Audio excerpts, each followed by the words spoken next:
Every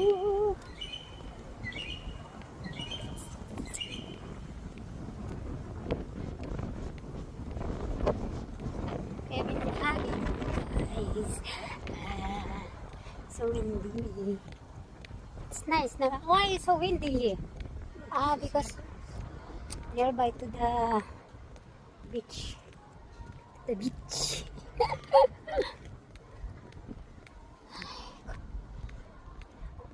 Sarap ng araw. Ano naman,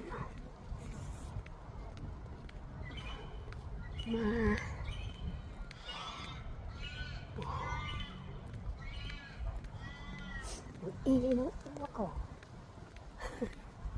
Tapos na ang lunch, guys. So, go back to the car and go for shopping. Ay, naku. Ang buhok, ang buhok. Yes, I'm for watching.